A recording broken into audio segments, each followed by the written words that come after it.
세상이 필요로 하는 교회라고 하는 말씀으로 증거하겠습니다. 여러분, 이 세상의 교회가 종류가 얼마나 많을까요? 교파가 얼마나 세상에서 많을까요? 전 세계적으로 개신교 교파만 해도 얼마나 많은지 모릅니다.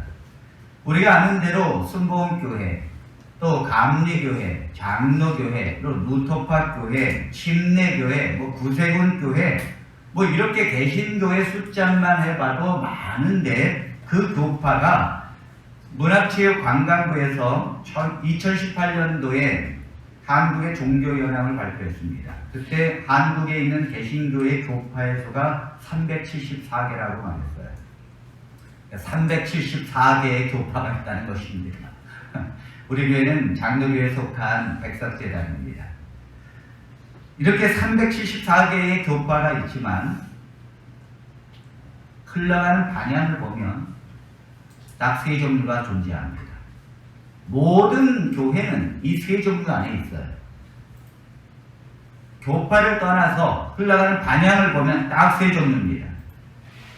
그 중에 과연 우리 교회는 어떠한 교회에 속할까요?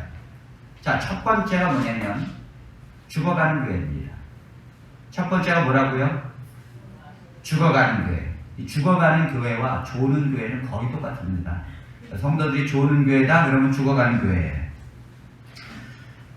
통계청의 발표에 의하면 우리나라에 50명 미만의 성도 수를 가지고 있는 교회가 전체 교회 수의 60%가 넘습니다.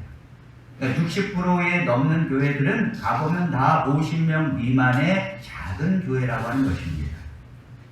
그런데 그것도 너무너무 아쉬운데 더 충격적인 것은 대한민국에 그렇게 십자가가 많지만 1년에 문을 닫는 교회가 3,000개가 넘는다는 거예요. 야, 참 1년에 문을 닫는 교회가 3,000개가 넘어요. 더 충격적인 것은 가장 심각한 건 뭐냐면 교회가 문을 닫는 것은 그럴 수 있습니다만 어린이와 또 학생들의 숫자가 급격히 감소하고 있다는 것입니다. 여러분, 장로교에서 가장 큰 교단이 어딘가 하면 통합입니다. 통합합동, 그 다음에 백석인데요. 그 통합의 교인 수가 250만 명입니다. 250만 명. 우리나라의 최대 교단이죠. 그 장로교 통합교회 경우에 1994년도에 초등학교, 유년부, 초등학교, 유치원과 초등학교에 다니는 주일학교의 학생 수가 64만 5천 명이었습니다. 그런데 25년이 지난 뒤에 2021년도에는 33만 9천 명으로 내려갑니다. 사실 이 통계보다도 실제로는 훨씬 적습니다. 지금 무너지고 있다는 거죠. 교회들이 지금 무너지고 있다는 거죠. 여기저기서 무너지고 있다는 거예요. 자, 중고등부는 2010년도에는 18만 8천 명이었습니다. 그런데 2019년도 약 10년 정도 지났을 때에는 11만 5천 명으로 40%가 떨어졌어요. 놀라운 건 여러분, 개신교회에 주일학교가 없는 교회가 78%입니다. 그러니까 78%의 교회는 어린이 주일학교가 없어요. 그냥 몇 명 있는데 방치되고 있고 그 주일학교를 운영할 수 있는 그런 토대가 전혀 되지 않습니다. 78%, 100교회 중에 78교회가 주일학교가 없다. 중고등부가 없는 교회는 47%입니다. 그러니까 미래의 젊은 세대가 양육이 되지 않는다는 거죠. 이건 기독교의 희망이 없다는 거예요. 얼마나 많은 교회가 죽어가고 있는가.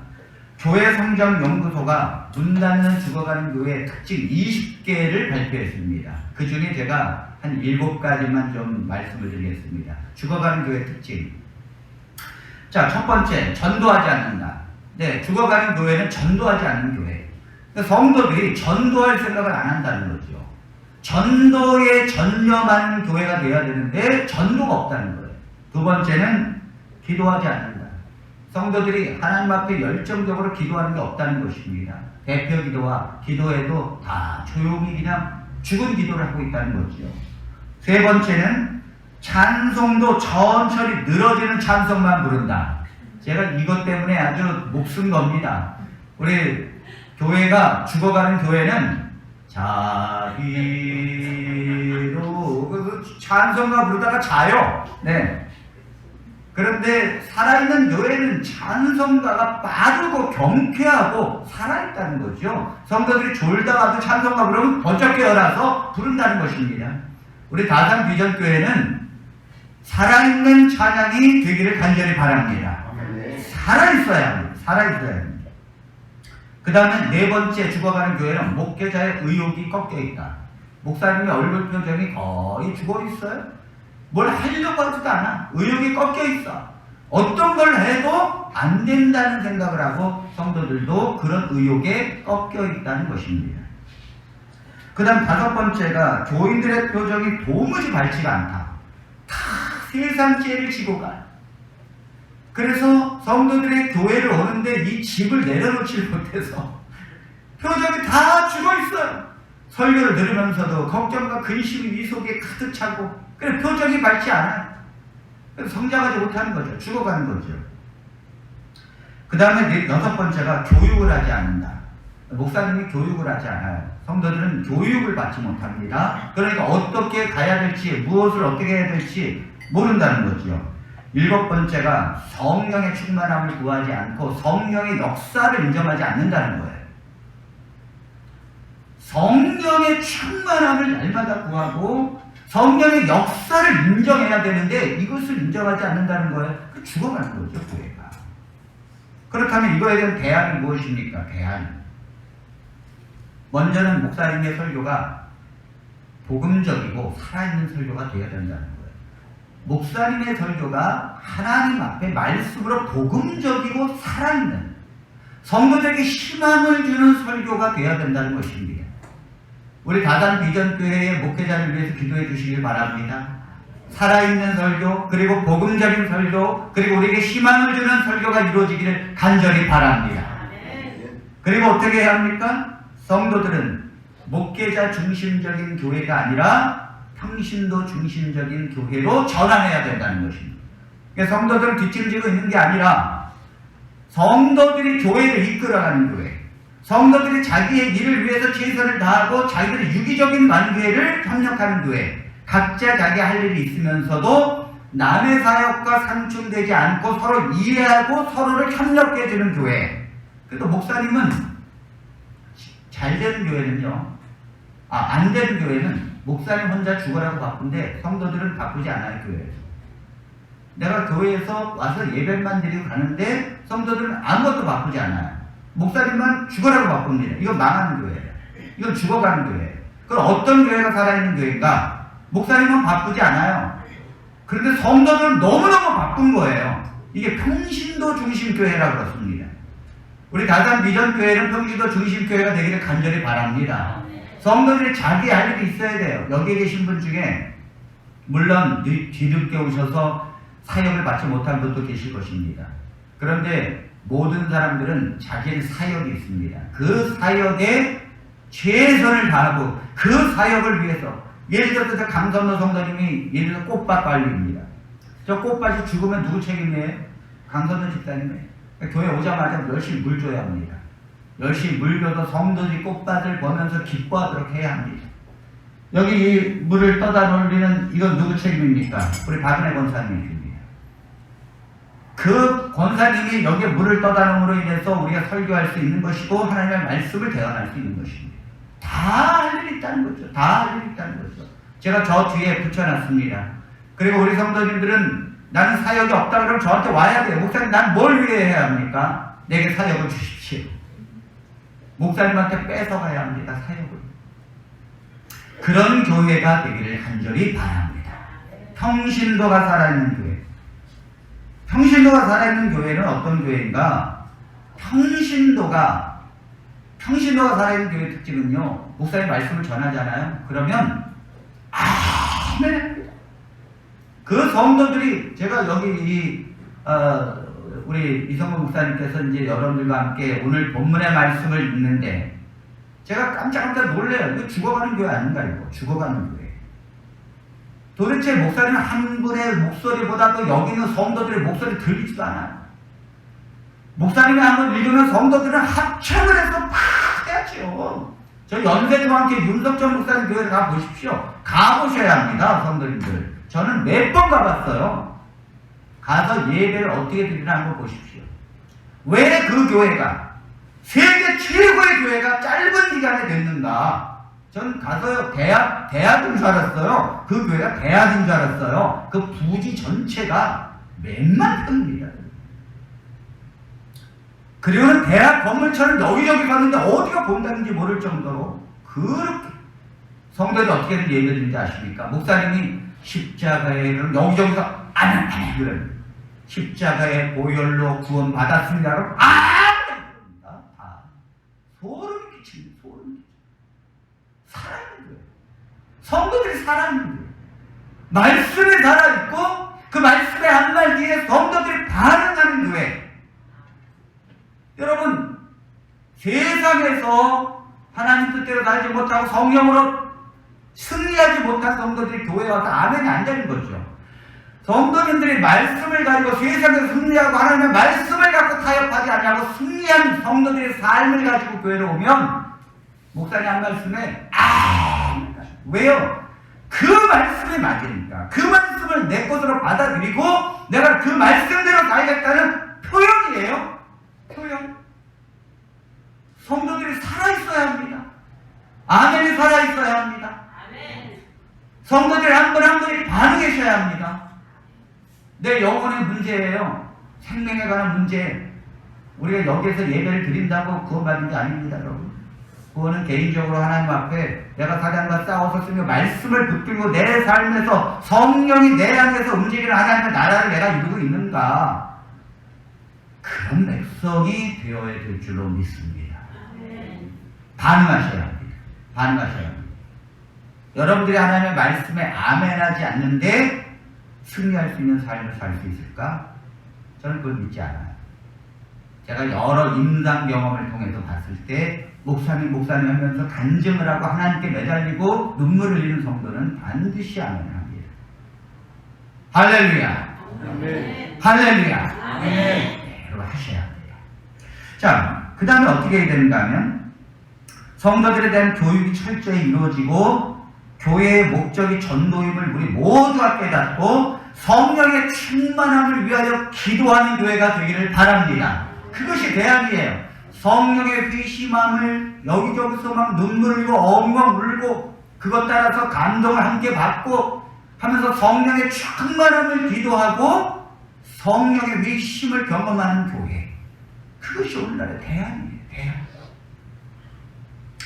자, 반면에 여러분 죽어가는 교회가 있는 반면에 성장하는 교회가 있습니다. 특별히 우리나라는 양극화 현상이 뚜렷합니다. 죽어가는 교회가 있는가 하면 성장하는 교회가 있어요. 우리나라에 성장하는 교회들이 참 많이 있습니다, 여러분.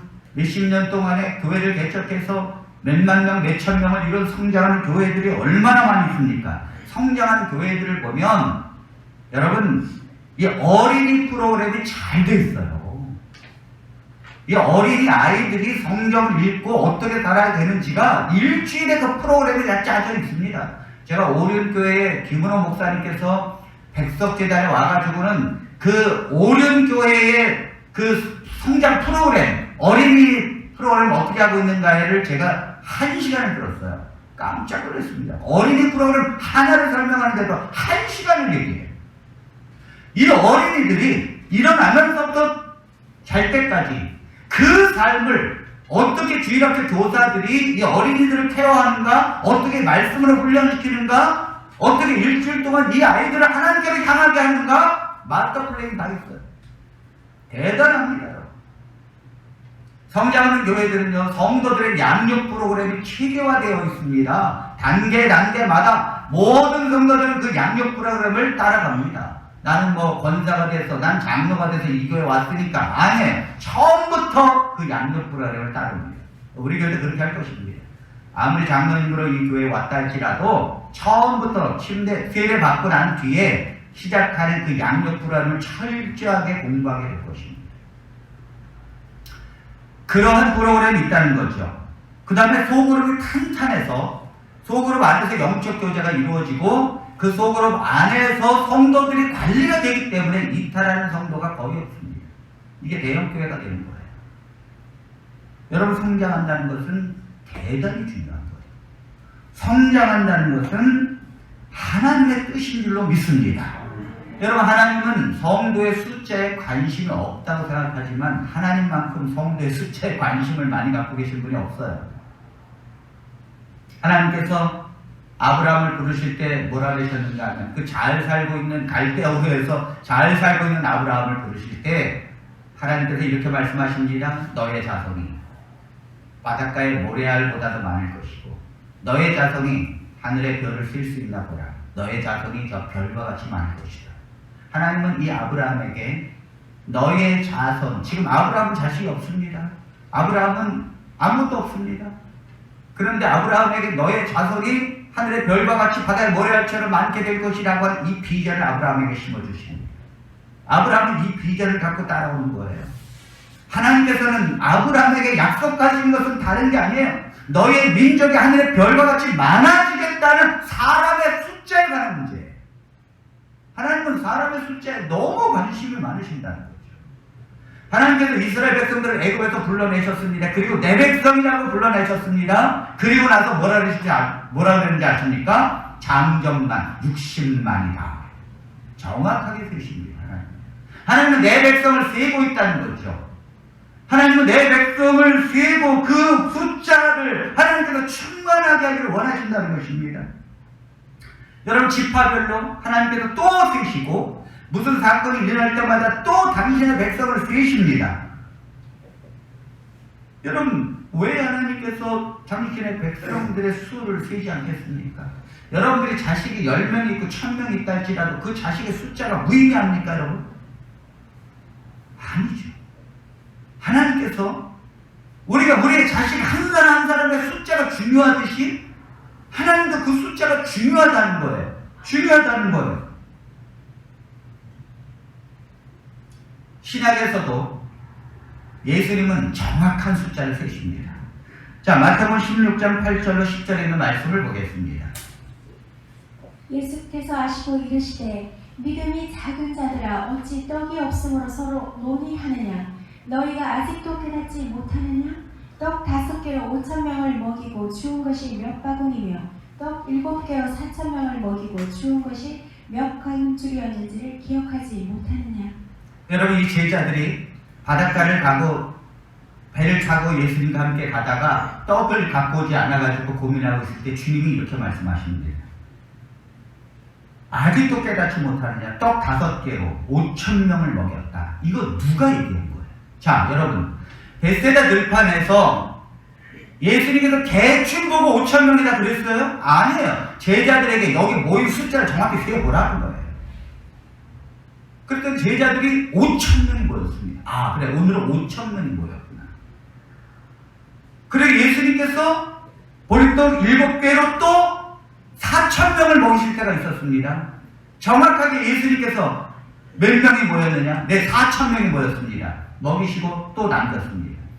정확하게 12강들이 남겼다고. 하나님은 세십니다. 한 강들이, 두 강들이 대충 남겼다고 그러지 않아요. 12강들을 남겼다고 합니다. 하나님은 당신의 백성들에게 관심 있고 예수님께서 성도들을 보면서 가장 관심 있던 것은 성도의 숫자였어요. 하나님의 백성들이 몇 명이 모였느냐죠. 성경은 정확하게 그 기록을 하고 있다는 것을 우리는 놓쳐서는 안 됩니다. 이 기록을 누가 했습니까? 예수님이 항상 지시하셨어요.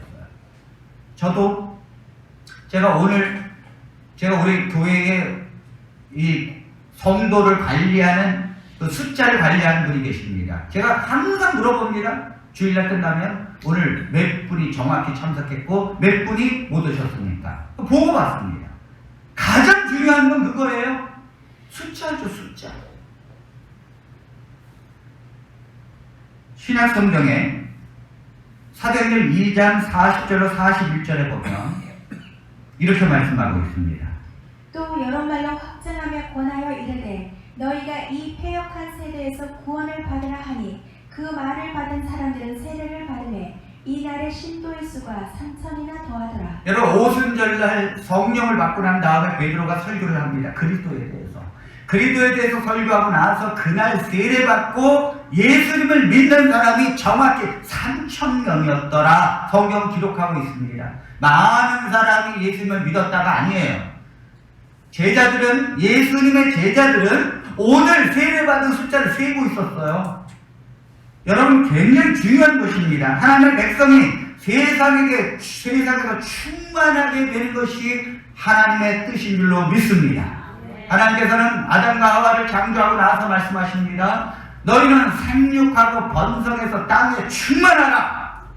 하나님의 백성들의 의인이 이 땅에 충만해서 하나님의 이름을 부르며 하나님의 영광을 누리는 백성들로 가득 차게 하라. 하나님의 뜻은요, 성장이에요. 성장. 하나님의 백성은 하나님께서 원하시는 건 교회가 비는 것이 아니에요. 하나님의 백성이 교회에 가득 차서 하나님의 말씀을 듣고 아멘으로 응답하고 하나님의 이름을 부르며 영광을 돌리는 것이 하나님의 뜻인 줄로 믿습니다. 우리는 성장해야 합니다. 살아있다는 교회는 성장하는 것이고, 성장한다는 것은 그 교회가 살아있다는 증거예요. 만일 몇십 년 동안 성장하지 않고 그 성도가 그대로 있다면 그 교회는 생동감을 잃어버릴 것입니다. 그 교회는 생명력이 떨어진 거예요. 그 교회는 모든 성도들이 다 패배의식 속에 사로잡게 될 것입니다. 성장은 매우 중요하다는 거죠. 여러분, 우리나라는 세계적 성장을 이룬 교회들이 많습니다. 세계에서 가장 큰 교회도 우리나라에 있고요. 그와 비슷한 교회도 우리나라에 있어요. 우리나라는 7, 80년대, 90년대를 하면서 교회가 폭발적으로 성장했습니다, 여러분. 그렇게 해서 성장한 교회가 우리나라의 대표적 최고의 교회, 여의도 순복음교회 몇 명까지 성장했는가 하면 등록교인이 75만 명입니다. 한 교회가 75만 명. 아유, 우리 교회는 75명만 돼도 괜찮아요. 75만 명. 그러니까 몇 불을 예배를 드려도 부족한 거예요. 감리교 최대 교회 망우리에 있는 금남교회가 등록 신자가 15만 명이라고 발표했어요. 여러분, 말이 그렇지 대단한 것입니다. 15만 명. 이거 어떻게 들어갑니까, 저기에? 10% 예배를 드려도 어떻게 들어갑니까?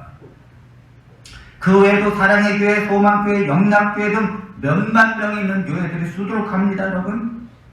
우리는 분명히 폭발적인 성장을 이루었고, 하나님께서 당신의 백성들을 통하여 하나님께서 얼마나 교회에게 축복을 주었는지 모릅니다. 성도들이 교회에 모여드는데 70년대, 80년대 교회를 개척해서 몇만 명을 이룬 목사님들이 뭐라고 하는가 하면, 그때는 오카는 목사님 말씀하신 것 같아요. 그때는 십자가만 꽂으면 성도들이 몰려왔다고 그랬습니다. 많은 교회가 성장한 것입니다. 그러나 사랑하는 성도 여러분, 성장한 교회에 대한 하나님의 평가는 무엇입니까? 성장한 교회에 대한 세상이 바라보는 교회에 대한 평가는 너무도 실망스러운 것입니다. 분명히 교회는 성장했는데, 그 성장하는 것은 하나님의 뜻인데, 그 성장한 교회가 세상으로부터 어떤 평가를 받고 있는가? 2008년도에 MBC 시사 교양 프로그램 뉴스후라고 하는 프로그램에서 우리나라의 대형교회로 성장한 교회들의 교회 실태와 목사님들의 초호화 생활을 비판했습니다. 여기에서 여러분, 우리나라가 세계에서 세금을 내지 않는 성직자가 있는 나라, 세계에서 성직자가 세금을 내지 않는 나라는 딱 두 군데인데, 필리핀과 대한민국입니다. 필리핀과 대한민국에 있는 성직자들은 세금을 내지 않아요. 그 어렵게 힘들게 사는 그 가난한 사람들은 그 세금 내느냐고 허리꼴 빠지는데, 성직자가 세금을 내지 않아요.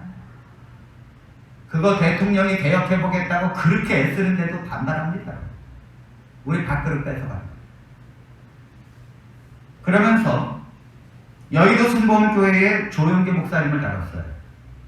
조영계 목사님이 현직에 계실 때 연봉이 11억 3천이었습니다. 11억 3천. 그걸 어떻게 땄을까?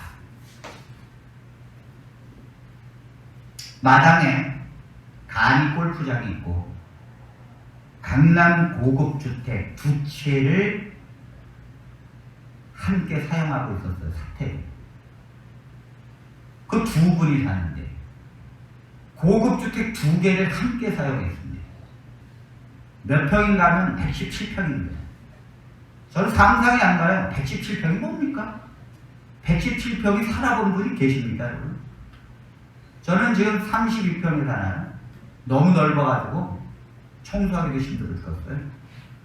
제가 전에 이렇게 한 25평에 살 때가 딱 맞는데, 너무, 지금 저희가 5식구가 사는데, 우리 아이들 다 내보내고 저희 집사람과 딱 둘이 살면 제가 볼 때는 한 15평에 사는 게 딱 맞는 거예요. 구차는, 이 청소하기도 구차인데 15평. 117평. 그것도 강남입니다. 조영기 목사님은 그 다음에 그 사택 중에 한 채는 세금 내지 않아요. 그걸 바꿔버렸어요. 안 내는 걸로. 그 다음에 조영기 목사님은 부인과 친인척에게 교회의 실권을 물려주려다가 결국은 무리를 일으켜가지고 무릎 꿇고 사죄했죠. 아까 그 영상 한번 보여요. 이게 여러분 뉴스국에 나왔어요. 뉴스라고 하는 프로그램에 이것이 나가면서 대형교회가 얼마나 비판을 받았는지 모릅니다. 도대체 그 목사님들의 그 초호화 생활, 상상할 수도 없는. 서울 소망교회 곽선희 목사님은 현직에 계실 때에 관요셉 목사 아들 목사에게 분당의 예수소망교회를 개척하고 그 교회를 세우면서 136억을 교인들에게 헌금해서 그 돈을 주었습니다. 다시 말해서 거의 뭐예요? 세습이랑 마찬가지죠. 다른 데 교회를 세웠지만 136억을 보조했습니다, 여러분. 곽선희 목사님이 타고 다니는 차가 벤들리라고 하는 외제차인데요. 고급 승용차입니다. 이게 3억이 넘는 거예요. 우리나라에 15대밖에 없어요. 최고의 호화 생활입니다. 상상할 수도 없는. 제가 이 모닝 타다가 아반떼를 딱 타는데 아반떼 이상 할 필요 없어요. 딱 그 정도면 됩니다. 그 정도 돼도 잘 나가고 130km 달려도 핸들이 떨리지 않아요. 이 모닝 탈 때는 좀 바람에 휘청휘청하더라고요. 아, 충분합니다. 곽선희 목사님이 강남에 사시는데 그 아파트가 그때 당시에도 30억 원이 넘는 최고의 아파트고 사택 관리비 모든 비용 교회에서 됩니다. 은퇴 후에도 교회에서 1억 5천만 원의 연봉을 받고 계십니다. 개인 비서도 존재합니다. 지금도. 이게 여러분 세상에서 어떻게 볼까요? 교회를. MBC 비판 보도에 단골로 등장하는 교회가 마무리에 있는 금난교회죠. 김홍도 목사님 돌아가셨지만 그 교회는 빠지지 않아요. 항상 세상의 비판의 대상이 됩니다. 그때 김홍도 목사님, 이 김홍도 목사님이 1998년도에 IMF 시절에도 월급이 3천만 원이었어요. 그 IMF에 그 성도들은 떨어져 나가고 그 직업없이 떨어져 나는데 목사님의 월급 3천만 원, 생활비가 그 3천만 원은 어떻게 나오는가? 생활비 500만 원, 항공비 500만 원, 구제비 900만 원. 목사님 구제 제대로 했을까요? 품위 유지비 1,000만 원. 아, 품위 유지비가 왜 필요해요? 이 3천만 원의 월급을 받고 살아요. 그러면서 이웃에게 주차장을 그렇게 넓은데도 빌려주지 않고 자기네 교인들 외에는 절대 못 들어오게 하고 항상 평일에 텅텅 비어서 주위의 사람들은 주차할 데가 없어서 빙빙빙빙 도는데 교회가 주차장을 허락하지 않아요. 남양주에 있는 전원주택, 자기의 전원주택 땅값만 24억, 지금은 뭐 천부정이죠. 50억 넘는 것입니다. 땅값. 그런 교회 다닌다는 게 수치로 느껴야 합니다. 세상은 절대 그런 교회를 용납하지 않아요. 우리는 예수님께서 두 가지 모범을 우리에게 보여주셨습니다. 누가복음 20장 25절에 이르시되 그런즉 가이사의 것은 가이사에게 하나님의 것은 하나님에게 바치라 하시니 예수님께서 세금 내라는 거예요. 가이사에게 바칠 건 가이사에게, 하나님에게 바칠 건 하나님에게 성전세를 내고 세금 정확하게 나라에 내라는 것입니다. 어떻게 성직자가 세금을 안 냅니까, 여러분? 전 한 번도 내지 않은 적이 없어요. 당연히 내야 합니다. 그 다음에 누가복음 9장 58절에 예수께서 이르시되 여우도 굴이 있고 공중에 새도 집이 있을 때 인자는 머리 둘 곳이 없도다 하시고, 예수님을 따르고자 하는 사람들에게 주님께서 말씀하신 것입니다. 아이고 그래 나를 따르고자 하느냐? 그래서 어떻게 하니? 여우도 굴이 있고 공중에 새도 집이 다 있는데 나는 집 한 채 없이 나는 이슬 맞고 살아야 되는데 그래도 오겠느냐? 지금 주님이 우리에게 보여주신 것이 무엇입니까? 나라의 법을 정확히 지키면서 살라는 거예요. 그리고 정확히 이 세상에 소유를 갖지 말라는 것입니다. 적어도 주의 종이라면. 이 방송이 나가자, 뉴스 후에 그 방송이 나가자, 그 뉴스 후 게시판에서 댓글이 올라오기 시작하는데, 여러분, 다 왜 교회를 비판하고, 목사님들을 비판하고, 그런 댓글이 엄청나게 쏟아져 올라가서 이 댓글이 마비가 되어버렸어요. 너무 많이 올라와서. 얼마나 사람들이 교회에 대한 분노를 하는지 모릅니다. 코로나가 돼가지고 교회들이 이 세상의 사람들이 교회를 비난하는 게 아니에요. 원래부터 비난하고 원래부터 실망하던 것이 터져버리는 거죠. 터져버리는 거죠. 우리 이걸 알아야 합니다. 성장하는 교회가 왜 이러한 비난을 받을까요? 여러분, 분명히 성장하는 그 교회들이 왜 세상의 지탄을 받습니까? 분명한 것은 여러분, 다는 아니에요. 제가 오해를 하지 마시기 바랍니다. 많은 교회들이 진실한 길을 가요. 그러나 몇몇 대형 교회들이 이런 길을 가고 있다는 것입니다. 본보기가 되지 못하는 거예요. 진실한 성도들도 있고 진실한 목사님도 많이 있습니다. 여러분들이 모든 걸 색안경을 끼고 보시면 안 됩니다. 왜 이렇게 성장한 교회의 일부가 잘못된 비판 속에서 잘못된 길을 가게 됐을까요? 그건 교회의 본질을 잃어버렸기 때문에 그래요. 교회의 본질. 교회의 본질은 건물이 아닙니다. 교회의 본질은 목사가 세워지는 것도 아니에요. 교회의 본질이 무엇입니까, 여러분? 교회의 본질은 사람 수가 늘어나는 것도 교회의 본질이 아니에요. 사람 수가 늘어나고 교회가 성장했다? 그것이 교회의 본질이다? 아니에요. 교회가 성장하는 것은 하나님의 뜻일 수 있지만 결코 본질은 아닙니다. 그렇다면 교회의 본질은 무엇입니까, 여러분? 교회의 본질은 하나님의 말씀을 교인들이 따르는 것입니다. 교회의 본질은 하나님의 나라를 세우는 거예요. 제가 요즘 계속해서 하나님의 나라에 관한 말씀을 저녁 말씀으로 합니다. 하나님께서 원하시는 것은 교회를 세우는 게 아니에요. 하나님께서 원하시는 건 건물을 세우는 것도 아니요. 하나님께서 원하시는 건 사람의 숫자만 늘어나는 것도 아닙니다. 하나님께서 원하시는 것은 하나님의 말씀이 선포되어지고 정확하게 그 복음에 의해서 예수 그리스도를 받아들이고 예수 그리스도를 내 삶의 통치자로 인정하는 것입니다. 아멘. 예수 그리스도가 주인이 되는 거예요. 내가 주인이 아니라 항상 내가 무엇을 가는 내 인생길에 그리스도를 따르는 것입니다. 주님이 뭐라고 말씀하셨는지 오늘 주님께서 말씀하셨잖아요. 여우도 굴이 있고 공중에 새도 집이 있다. 난 머리 둘 곳이 없다. 여러분, 집을 소유하신 분은 부끄러워야 합니다. 주님도 머리 둘 곳이 없는데 부끄러워야 되고, 전세 가지신 분들은 조금 더 낫고 월세 가지신 분들은 하나님의 은혜가 있다는 걸 알아야 합니다. 너무너무 좋은 거죠. 하나님께서 원하시는 것은 그리스도의 말씀을 따르고 하나님 앞에 성령으로 회심을 하고 심령이 변화되어서 말씀을 이끌어가는 거예요. 그 말씀이 희생으로 가고 그 말씀이 실질적으로 내 삶에서 이루어지고 그 교회가 그 모습을 회복하는 것입니다. 그렇다면 세상에 비난을 받겠습니까, 여러분? 세상으로부터 칭찬을 받습니다. 그런 교회는 세상으로부터 존경을 받는 것입니다. 여러분, 교회가 본질을 잃어버리면 하나님의 영광이 떠납니다. 하나님의 영광이 떠나버리면 여러분 아무것도 아니에요.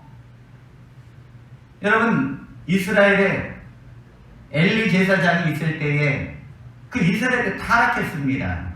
어느 정도로 타락했는가 하면 이 엘리의 제사장의 아들들이 있었는데 홈리와 비느하스죠. 이 홈리와 비느하스가 제사장의 아들인데 제사장인데 어떻게 했습니까? 야, 여러분 엉망으로 살았습니다. 망나니로 살았습니다. 오늘날을 말하면 그 술집에 가서 맨날 놀고 그 다음에 성전에 와서 기도하고 성전에서 들어오는 여인들을 갖다가 겁탈하고 강간하고 이게 무슨 일입니까? 하나님의 성전에서 제사장이 강간을 하고 나가서 방탕하게 살고 있었어요. 그리고 블레셋과의 전쟁을 했습니다. 블레셋과의 전쟁을 하면서 법궤를 메고 갔어요. 또 제사장이라고 또 법궤를 메고 갑니다. 그리고는 싸웠는데 뭐예요? 법궤도 빼앗기고 비느하스도 전쟁터에서 죽습니다. 여러분, 비느하스가 전쟁터에서 죽었다는 소식을 엘리 제사장의 의자에 앉아있다가 그 소식을 듣고는 충격을 받아가지고 뒤로 떨어져서 여러분 뇌진탕으로 죽었어요. 이 소식을 비느하스의 부인이 듣다가 남편이 전쟁터에서 죽었고 이 소식을 듣은 시아버지가 뒤로 넘어져서 뇌진탕으로 제사장이 죽었고 이 소식을 듣자마자 이 비느하스의 부인이 임신을 하고 있는 상태였는데 뭐라고 했습니까? 이가 보시다. 하나님의 영광이 떠나갔다. 하나님의 영광이 더 이상 이곳에 있지 않다. 떠나갔다. 그리고는 그 아들, 그 배에서 난 그 아들을 이가봇이라고 이름을 짓고 이 어머니도 숨을 거두었습니다. 재앙이 임한 거죠. 제사장 가문에 재앙이 임한 거죠. 제사장 가문에 이 정도 재앙이 임하면 여러분 그 나라는 엉망으로 가는 것입니다. 교회는 하나님의 성도들과 함께 기쁨으로 세운 것입니다. 여러분, 교회가 하나님의 영광이 떠나가면 인간적인 탐욕이 있게 되고 인간적인 신앙이 있게 되고 인본주의로 가게 되고 하나님의 말씀을 따르지 않아요. 교인들이. 또 목사님은 세상에서 어떻게 성공하면 살까를 가르치고 성경에 어디 그런 게 있습니까? 성경은요 하나님 앞에 죽으라는 거예요. 하나님 앞에 희생하고 세상을 사랑하지 말라는 것입니다. 세상을 버릴 때 하나님께서 복을 주는 거지 세상을 사랑하고 세상에 연연하고 사는 백성에게 하나님께서 복 준다는 게 없어요. 그러므로 하나님께서 이 성경의 말씀한 대로 살아야 합니다. 하나님의 그 말씀이 살아있고 하나님께서 그 교회가 그 언약을 지켜야 합니다. 하나님의 말씀을 따르겠다는 언약, 그 언약을 교회가 깨버리면 하나님의 영광이 떠나가고 그 영광스러운 것들이 다 사라집니다. 여러분, 솔로몬이 성전을 짓는데 성전을 짓고 하나님이 여기 성전에 임하시는 걸 기도하고 성전을 짓는데 얼마나 정성스럽게 성전을 지었는가 하면 야, 성전을 짓는 성전이 거의 금으로 되어 있어요. 요즘도 금이 비싸지만 예전이라고 쌌겠습니까, 여러분? 그 금이 솔로몬이 성전을 지을 때 금 3,000달란트가 들어갔습니다. 여러분, 금 3,000달란트, 이건 무게인데요. 1달란트가 34.5kg입니다. 요즘에 한 돈이 얼마예요? 그값도 잘 모르겠어요. 1kg 정도 되면 여러분 대단한 돈입니까? 근데 한 달란트가 34.5kg. 3,000달란트의 금을 갖고 덮였다? 이게 오늘날로 말하면 102톤이 넘습니다. 금이 102톤이 넘는다고요. 그 금으로 화려하게 이 성전을 치우고 그 다음에 하나님의 영광이 임하기를 기도하고 1,000번 제사를 드리고 그 다음에 낙헌식을 하고 백성들이 온 마음으로 기뻐했습니다. 하나님이 이 성전을 받아주십시오. 하나님 이 성전에 임하여 주십시오. 우리의 모든 재물, 우리의 모든 정성으로 하나님께 영광을 돌립니다. 얼마나 하나님이 기뻐하셨습니까, 여러분. 그런데 솔로몬의 말년에 우상 숭배하고 이방 여인들이 이 성전 뜰에서 우상 숭배하도록 허락해주고, 그러면서 솔로몬도 타락하고 백성들도 우상 숭배하고 타락해져 가면서 이 성전이 하나님의 영광을 떠나버렸어요. 하나님의 영광을 떠나니까 바벨론이 쳐들어와가지고 여러분 어떻게 했습니까? 다 불태우고 백성들 포로로 다 끌려가고.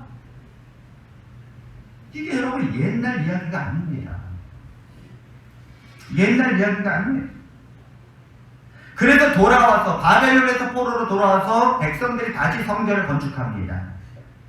그러나 성전을 건축하고 하나님을 섬긴 지 또 몇백 년이 되지 않아서 다시 백성들을 외식하는 신앙으로 되고 하나님 말씀을 떠나고 성전은 더 이상 하나님의 영광이 아니었어요. 예수님이 이 땅에 오셨을 때 그 성전을 보시고 어머 우셨습니다.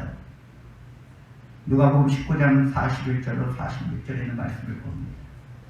가까이 오사 성을 보시고 오시며 이르시되 너도 오늘 평화에 관한 일을 알았더라면 좋을 뻔하였거니와 지금 내 눈에 숨겨졌도다.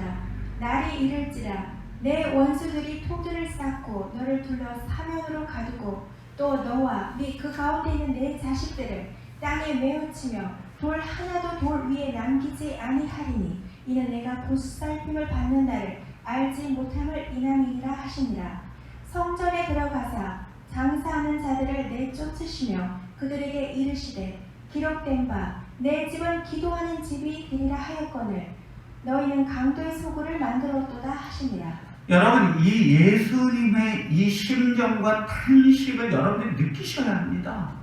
예수님은 감람산에서 예루살렘 성을 보시면서 제자들에게 말한 것입니다. 우시면서 예수님께서 우시니까 제자들이 왜 우십니까 예수님? 저 아름다운 성전을 보십시오. 저 금빛 찬란한 성전을 보십시오. 얼마나 영광스럽습니까? 예수님은 한없이 눈물을 흘리시는 거예요. 주님께서 그러시면서 말씀하십니다. 아이고 너도 평화에 관한 복음을 알았다면 얼마나 좋았을 거야. 예수님께서 복음을 설명하는데 하나님의 나라에 대해서 설명하는데 그 백성들을 알아듣지 못한 거예요. 알아듣지 못하니까 그 삶을 살지 못하는 거예요. 하나님의 나라가 이루어지지 않는 성전, 거기 탐욕 있고 형식만 있고 하나님을 사랑하는 마음이 없고 형식적인 신앙생활을 갖고 있는 이들의 그 삶을 보면서 예수님은 우십니다. 장차 이방인이 와서 무너뜨릴 것이다. 돌 하나도 돌 위에 남지 않고 다 무너뜨릴 것이다. 그러면서 성전을 들어가십니다. 그리고는 뭐예요? 채찍을 드시고 다 엎으십니다. 성전을. 사람들이 기도하는 집인데 거기서 장사를 하고 있고 흥정을 하고 있고 도대체 청성이라는 게 없고 하나님 앞에 오면서도 경건한 심령으로 오지 않고 엉망이죠. 예수님의 채찍을 다 엎으시고는 내 집은 기도하는 집이라. 너희가 강도의 소굴을 만들었구나. 강도의 소굴. 오늘날의 교회는 과연 하나님이 원하시는 것인가? 오늘날의 우리들의 모습은 하나님께서 정말 원하시는 것인가? 주님은 이 땅에 오셨을 때 우리를 어떻게 하실까요? 우리를 채찍을 엎으실까요? 어떻게 하실까요? 저는 그것이 늘 두렵고 떨립니다. 주님이 오실 때 어떻게 하실까? 여러분, 유럽에 있는 교회들은요, 한때는 1000년 넘게 정말 하나님을 믿는 백성들이 많았습니다. 왕까지도 하나님을 믿었고, 그러나 타락하면서 성직자들이 타락하고 돈을 받고 성직자가 되고, 그 다음에 죄를 사해주는 것도 다 돈을 받고 하고 돈을 사랑하게 되자 하나님께서 이 유럽에 있는 교회들을 무너뜨리기 시작합니다. 그 유럽에 있는 교회들, 여러분 짓는 데만도 100년이 넘게 걸린 교회들도 있습니다. 그러나 지금 어떻게 됐습니까? 지금은 박물관이 되었고 아이들이 노는 놀이터가 되었습니다. 저 아이들이 교회에서 뛰어놉니다. 저게 교회가 아니에요. 놀이터로 임대받은 거지. 한때 성전이었습니다. 그리고 또 술집으로 변했습니다. 저게 성전이에요. 원래 저기에는 하나님의 백성들이 가득 찼었습니다. 지금 더 이상 성전이 아니에요. 술집으로 변했지. 이런 교회들이 한둘이 아니에요. 제가 유럽 여행을 가면서 몇 개의 성전을 가서 봤는데 그 화려하고 그 큰데 주일날 예배드리는 사람들 보면 10명, 20명밖에 안 되는 할머니들, 할아버지들만 계십니다, 여러분. 왜 이렇게 됐습니까? 뉴스 엔조이 방송에서 이건 기독교 방송인데요, 인터넷 방송인데 제목을 뭘 달았는가 하면 죽서서 이단준 빚더미 교회들, 이런 제목을 달았더라고요. 죽서서 이단준 빚더미 교회들. 2013년도 금융감독원에 의하면 2000년도부터 2013년까지 4년 동안 교회가 은행으로부터 빌린 돈이 4조 원이 넘습니다. 4조 원. 교회가 은행으로부터 빌린 돈이 4조 원이 넘어요. 뭐 했냐고 빌렸을까요? 다 교회 짓느냐고 빌렸죠. 부동산 정보업체 태인에 의하면 연평균 261건의 종교시설이 경매로 넘어갑니다. 아마 이 코로나의 기간에 작년과 올해는 아마 이보다 훨씬 더 많은 숫자가 경매로 넘어갈 것입니다. 260개 교회가 경매로 넘어가고 있어요. 한 해. 그래서 이 태인에서, 부동산 업계 태인에서 한 도시가 어떻게 넘어가는가를 실태 조사를 해봤습니다. 그랬더니 그 도시에 1년에 35개 교회가 매매로 넘어가는데 그 중에 22개의 교회가 거래 대금이 어떻게 넘어가는지를 확인했어요. 그리고 나서 보니까 그 도시에 이단인 안산홍 증인회가 뭡니까? 안산홍이가 하나님이고 그의 부인 장밀자가 어머니 하나님이에요. 그래서 거기는 안산홍 이름으로 기도합니다. 그래요. 그게 하나님이에요. 그런 안산홍 증인회가 그 도시에서 사들인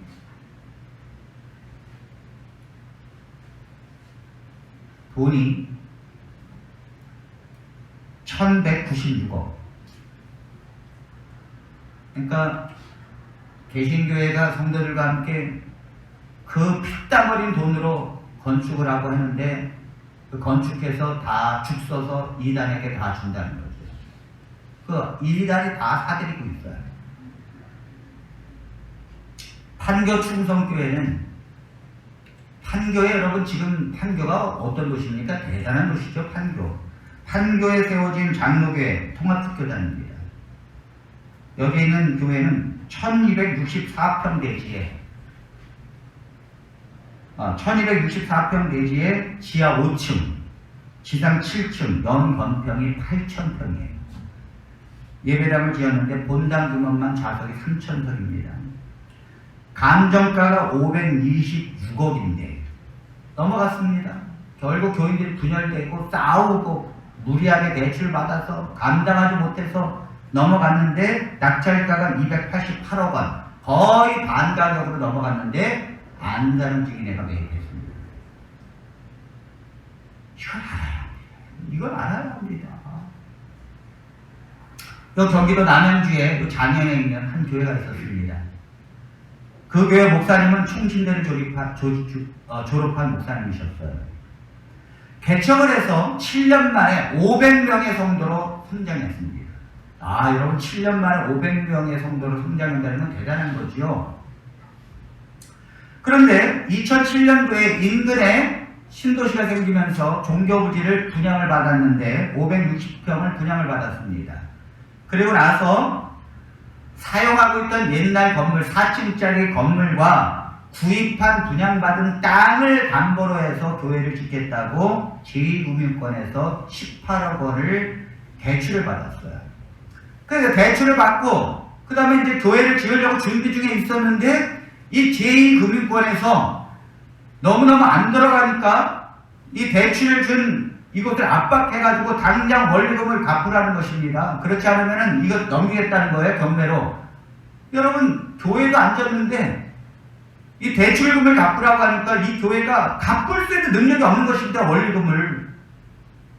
결국은 교회가 갚지 않으면 여기서 나가라고 하니까 자기 있던 교회에 쫓겨날 판이었어요.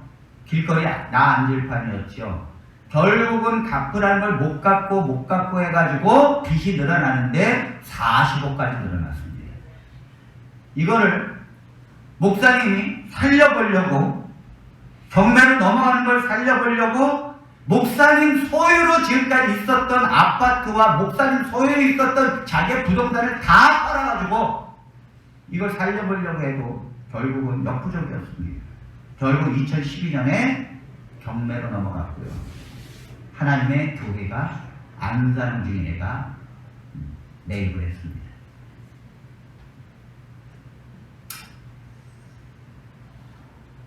여러분, 이단은요 돈을 가지고 있어요. 이단은 돈이 많습니다. 이단은 그 헌금이 다 중앙으로 올라갑니다. 마음만 먹으면 뭐든지 살 수 있어요.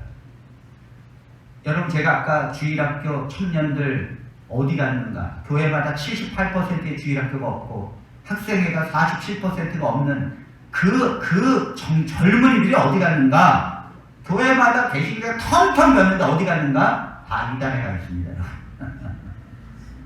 이단에 안사람 증인에 가서 아무 교회나 가보세요. 아무 교회, 신천지 모임 아무 데나 가보세요. 젊은이들이 바글바글하죠. 다 거기 가 있습니다. 왜 그랬습니까? 왜 이런 현상이 일어났습니까? 여러분, 교회가 본질을 잃어버렸기 때문이에요. 교회가 건물 짓는 거에 치중하고, 성도들이 잘 헌금하는 성도를 대우해주고, 직분을 받게 되면 돈으로 직분을 사고, 말씀을 가르치지 않아요. 성도들은 그 말씀으로 살지 않아요. 아무런 하나님의 영광이 없는 것입니다, 여러분. 오늘 우리는 이 현실을 바로 알아야 합니다. 그러나 사랑하는 성도 여러분, 과연 하나님께서 교회를 버리고 계실까요? 과연 하나님은 이 교회를 외면하고 계십니까? 아닙니다. 아닙니다. 하나님은 이 교회를 붙드는 줄로 믿습니다. 하나님은 하나님의 교회를 붙들고 있고 꺼져가는 촛불을 하나님께서 치고 계십니다. 이스라엘 백성들이 다 타락해져 가고 나무가 잘라진 것처럼 이스라엘 백성들이 다 그렇게 베어짐을 당해도 하나님은 뭐라 그랬습니까? 구루터기가 된 이스라엘 보고 제발 구루터기라도 살아간다오. 그래서 남아있는 백성들이 하나님을 붙들고 다시 부흥을 일으킵니다. 하나님께서 이 교회들을 외면하십니까? 하나님 버려주십니까? 아닙니다. 저는 아니라고 생각해요. 하나님께서 교회를 아직도 지키고 있는 줄로 믿습니다. 하나님께서 아직도 신실한 백성들을 세워주신 줄로 믿습니다. 아무리 타락해져가는 교회가 있고 무너져가는 교회가 있다 할지라도 이단이 그 교회들을 매입해서 자기네 계획을 세우고 이 땅을 차지한다 할지라도 하나님은 죽어 계신 분이 아니십니다. 하나님은 실패하신 분이 아니십니다. 하나님은 교회를 바라보시며 하나님께서 교회를 향한 놀라운 계획을 갖고 계십니다. 하나님은 교회가 어떻게 가야 되는지를 성경 속에서 우리에게 보여주셨습니다. 성경 속에서 하나님께서 말씀하십니다. 이 교회를 보라. 이 교회를 보라. 이 교회가 어떻게 가고 있는 걸 보라. 너희들은 이 교회를 따를 것이다. 하나님께서 그렇게 보여준 초대교회가 있었어요. 그게 바로 안디옥 교회입니다. 안디옥 교회는 오늘날의 우리들의 모습, 우리가 어떻게 교회를 가야 될지를 우리에게 분명히 보여주는 대표적인 하나님의 교회입니다. 여러분, 이 안디옥 교회 사도행전 11장 25절로 26절에 있는 말씀을 보겠습니다. 바나바가 사울을 찾으러 다소에 가서 만나매 안디옥에 데리고 와서 둘이 교회 1년간 모여 있어 큰 무리를 가르쳤고 제자들이 안디옥에서 비로소 그리스도인이라 일컬음을 받게 되었더라. 여러분, 예루살렘에 핍박이 일어나자 여러분 사람들이 흩어졌는데 그 중에 바나바가 안디옥에 가서 복음을 전하기 시작했습니다. 그때까지만 해도 그 교회는 아주 작은 교회였어요. 그런데 그 안디옥 옆에 바울이 예수님을 만나고 난 다음에 실망해가지고 제자들이 받아주지 않으니까 고향 다소에서 좌절해 있을 때, 6년 동안 좌절해 있을 때 바나바가 바울에게 찾아가서 나와 함께 안디옥에서 복음을 전하지 않겠느냐. 그리고 좌절해 있는 그 바울을 갖다가 바나바는 따뜻한 사람이거든요. 바나바는 사람을 세우는 사람이거든요. 손을 잡고 안디옥에 데리고 와서 두 사람이 1년 동안 복음을 전했습니다. 우리 교회는 바나바와 같은 교회가 되기를 바랍니다. 우리 교회는 좌절에 있는 성도에게 손을 잡아주면서 함께 이 길을 가자라고 말해야 합니다. 바나바는 그런 사역을 했어요. 이런 사람들이 사역을 하니까 안디옥 교회가 어떻게 됐어요? 큰 무리가 됐어요. 큰 무리가. 안디옥 교회는 성장한 교회입니다. 안디옥 교회는 1년간 복음을 전했더니 성장한 교회입니다. 부흥한 교회입니다. 그런데 놀랍게도요, 부흥에 그친 것이 아니에요. 여기 보니까 비로소 안디옥에서 제자들이 그리스도인이라 일컬음을 받게 되었더라. 아멘. 그리스도인이라는 것은 그리스도를 따르는 사람들이라는 뜻입니다. 그리스도를 믿고 그리스도의 제자가 되고 그리스도를 따르는 사람들. 그러니까 이 안디옥 교회 성도들은 큰 무리가 되어서 그 무리가 다 제자가 된 거예요. 예수님의 제자가 된 거예요. 제자가 뭡니까? 스승을 따르고 믿는 것입니다. 스승이 말한 바를 실천하고 가르침을 받는 것입니다. 그러니까 이 제자들이, 안디옥에 있는 성도들이 예수님의 제자가 돼서 예수님께서 말씀하시는 걸 따르고, 주님이 죽으라 하면 죽으라 하고, 주님이 나누라 하면 나누고, 주님이 용서하라 하면 용서하고, 주님이 사랑하라 하면 사랑하고. 그러니까 사람들이 저 그리스도인들이다, 그리스도인들. 이거를 칭호를 얻게 되었다는 거죠. 여러분, 하나님께서 우리에게 바라는 것이 무엇입니까? 제가 교회가 아니라 그랬어요. 이 안디옥 교회의 말로 하나님은 나라를 이룬 교회인 줄로 믿습니다. 하나님의 나라가 뭐예요? 예수님을 통치자로 여기는 나라. 수십 년 예수님을 믿었는데도 주님이 말씀하시는 거 내가 따르지 않아? 성경에 목사님이 말씀하시는 걸 아멘이 안 돼. 아유, 목사님 사는 게 힘든데 어떻게 그렇게 삽니까? 요단강의 길을 건너가자고, 홍해를 건너가자고 해도 아이고 바다가 무서운데 나 수영 못해요, 목사님. 여러분들 가지고 있는 걸 다 내려놓고 가자고 해도 아이고 하나님 나 이거 없으면 못해요. 벌벌벌 떨어. 안디옥 교회 성도들은 그렇게 하지 않아요. 안디옥 교회는 주님의 말씀이라면 그 말씀을 따랐다는 거죠. 근데 이런 안디옥 교회를 똑같이 안디옥 교회라는 칭호를 갖고 전주에 이동희 목사님이 한 교회를 세웠는데 안디옥 교회예요. 이 전주에 있는 이 안디옥 교회는 여러분, 이동희 목사님이 교회를 개척해서 세웠는데 이 목사님이 참, 이게 일명 깡통교회입니다. 미군 부대에서 탄약고로 쓰던 거를 갖고 와가지고 교회를 만들었는데, 저 아까 저렇게 봐도 교인들이 몇 명인가 하면 2,000명입니다. 교인들이 2,000명인데 에어컨 하나 없습니다, 여러분. 그 뜨거운 여름에 내리치는 그 깡통 속에서 에어컨 하나 없이 예배를 드리고 있는데 어느 성도들도 그걸 불평하는 성도는 없습니다. 여러분, 이 깡통교회, 안디옥 교회는 전주에 있는 교회인데 이동희 목사님께서 어떻게 사셨는가 하면, 이동희 목사님은 그 흔한 차 한 대도 없어요. 항상 대중교통 이용해서 신방 다니고, 교인들이 차를 가지면 그 차를 갖다가 어느 순간 가난한 사람들이 가 있어요. 그 목사님은 가구도 사지 않아요. 그냥 성도가, 그 안디옥 교회 성도가 이런 말을 합니다. 목사님 댁 가구도 전부 남이 쓰던 것들이에요. 교인들 집에서 안 쓰던 거 가져오라고 해서 나누어 쓰게 하시지.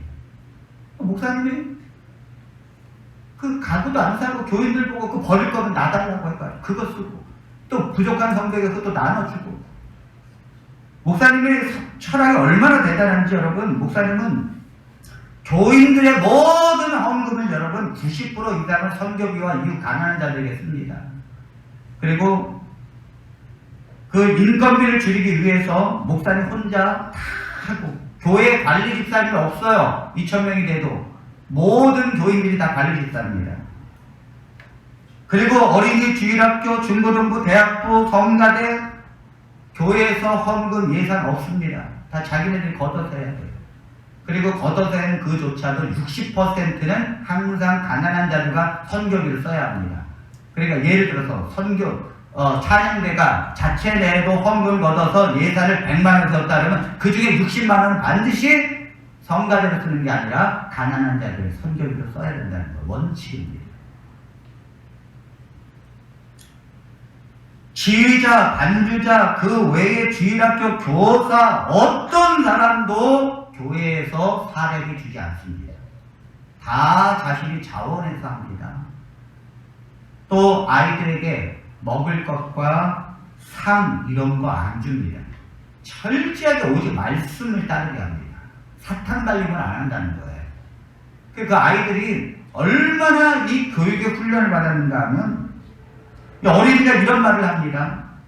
우리 교회는 깡통을 절반 잘라 엎어놓은 것 같습니다. 그러나 나는 우리 교회가 좋습니다. 왜냐하면 우리 교회는 선교하는 교회이고 남을 도와주는 교회이기 때문입니다. 이 어린이들이 여러분 인터뷰를 이렇게 해요. 그 교회에서. 이 교회는 현재 국내 어려운 농촌교회 41곳을 지원하고 있고요. 9군데 개척교회를 지원하고 있고 그리고 75명의 선교사를 보내면서 그들을 지원하고 있고요. 해외 13곳 교회 25개 기관을 지원하고 있고 소년, 소녀, 가장, 장애원, 재활원, 타 선교단체 31군데를 지원하고 있는데 1년에 7, 8억 되는 예산 90%가 다 가난한 자들에게 쓰여집니다.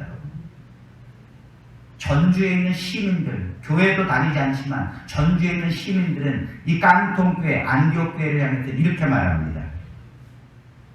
저희는 전주 안디옥교회가 교회의 본복이라고 생각합니다. 그런 아름다운 교회를 가지고 있는 전주라는 도시가 자랑스럽습니다.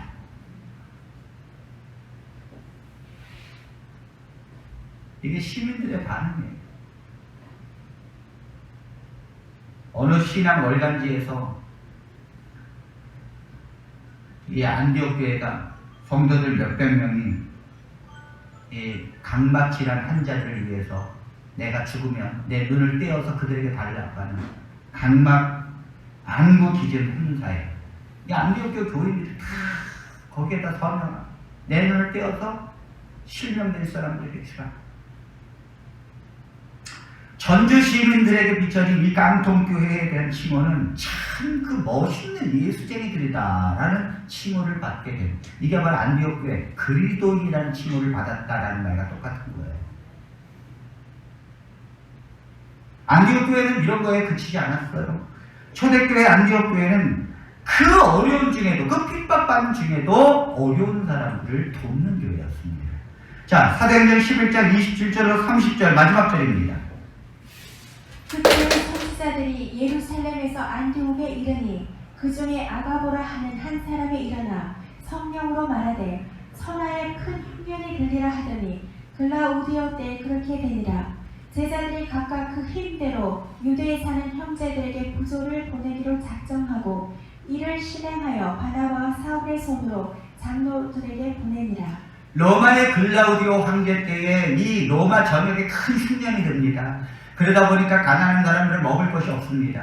그럴 때에 이 안디옥교회는 안디옥교회야말로 왜 가난한 사람이 없겠습니까? 왜 그들도 힘들지 않겠습니까? 그런데 이 다른데 가난한 사람들이 있다고 흉년이 들어서 먹을 게 없다고 하니까 안디옥 교인들은 돈을 모으고 바나바와 바울을 통해서 그 유대에 있는 가난한 자들을 도우라고 돈을 보냅니다.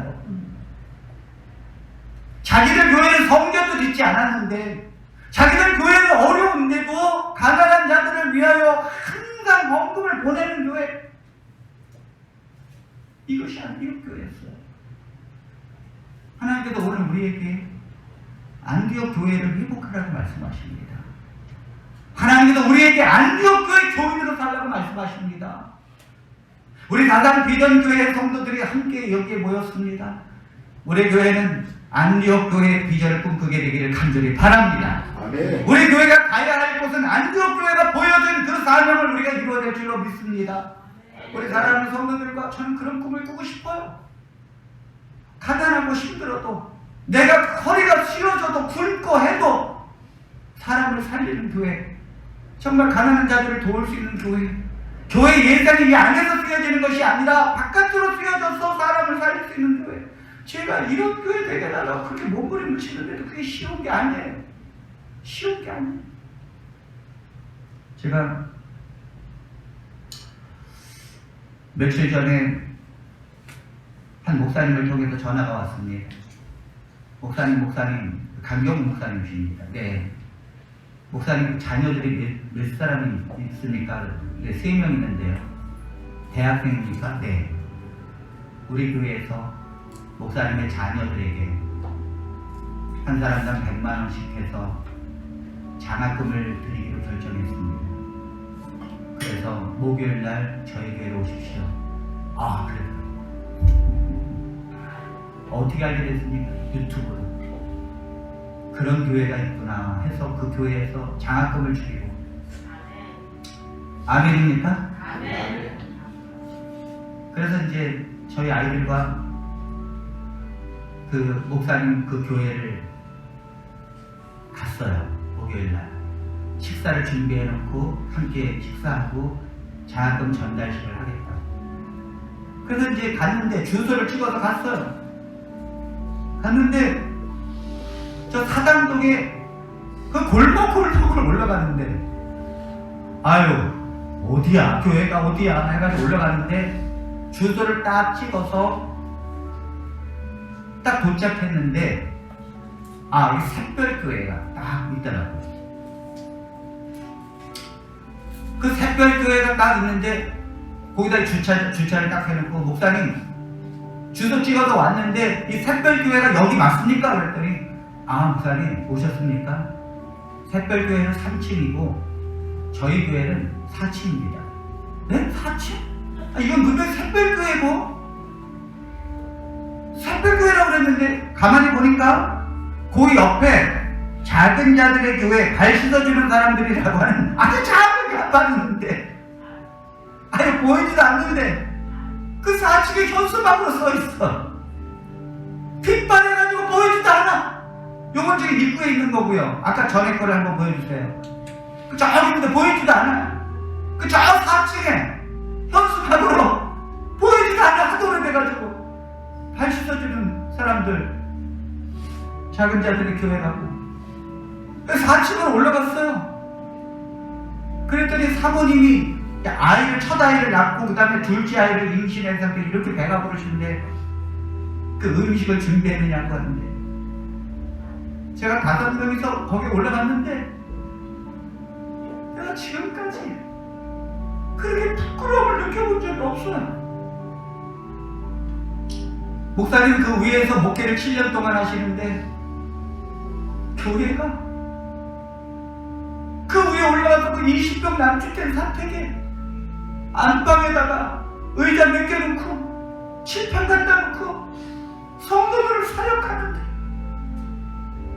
목사님의 그 방 옆방에는 그 가난한 자들이 와서 살아요. 그들도 장애인, 오셨다고 손님 대접했다고 스파게티를 만들고 대접하는데, 내가 어떻게 어디에 앉아야 될지, 내가 여기서 무엇을 해야 될지, 내가 이렇게 초라하고 이렇게 부끄러운 적이 단 한 번도 없었는데, 하나님이 저를 완전히 오지에다가 딱 떨어뜨려놓고 우리 아이들과 함께 고개를 들지 못했어요. 목사님도 그날 어디서 봉사를 하고 오시는지 그 허름한 동네 사람 차림으로 오셔가지고, 젊은 목사님이에요. 저보다 한참 젊은 40대 목사님이신데, 그 가난한 자들을 늘 밥을 해주고 먹게 달리면서 그 어려운 교회가 우리 장학금 주겠다고 거기 6명이 함께 와 있는데, 우리 아들까지 6명, 그 조그만 정말 한 5평 되는 그 교회 안으로 들어갔더니 예배를 드리고 전달식을 하고, 목사님께서 너희들이 비록 세상의 학문을 배웠지만 하나님의 종이 되고 하나님의 필요로 하는 사람들이 되라고 그 한마디 하시고 기도해 주십니다. 그 옆에 있는 사람들이 그 목사님 사역하는 걸 보고 저 교회를 도와야 된다 해서 자기들이 헌금을 해요. 가난한 자들 도와달라고. 여러분, 세상에 있는 사람들이 여러분 하나님에 대해서 관심이 없는 것 같아도 그렇지 않습니다. 세상에 있는 사람들이 선에 대해서 관심이 없는 것 같아도 그렇지 않아요. 세상에 있는 사람들도 어떻게 하면 선을 행할까? 어떻게 하면 가난한 자를 도울까? 믿을 수 있는 교회가 없어요. 근데 그 교회 목사님이 가시는 길을 7년 동안 지켜보고 사람들이 헌금하면서 그래서 가난한 장학금을 주고 싶은데 찾다가 우리 교회 전화하는 것입니다. 내가 우리 교회 형편을 보니까 하나가 받을 자료가 없어. 저희 집사람이 여보 나 이 돈 부끄러워서 못 받겠다고. 내가 이걸 다른 데 돌려도 되냐고. 당신 뜻대로 하라고.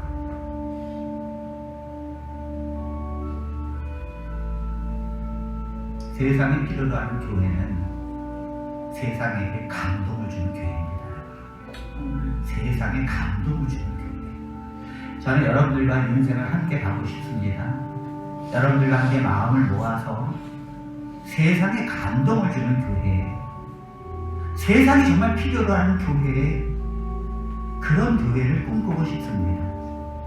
여러분 함께 가시겠습니까? 함께 그 길을 위해서 기뻐하고 눈물을 흘리면서 가다가 우리가 좀 불편해도 우리가 좀 인생을 후회하지 않게 살고 싶어요. 우리 성도들과 함께 세상을 떠나면서 여러분들이 저보다 먼저 세상을 떠날 때 손을 잡아주면서 목사님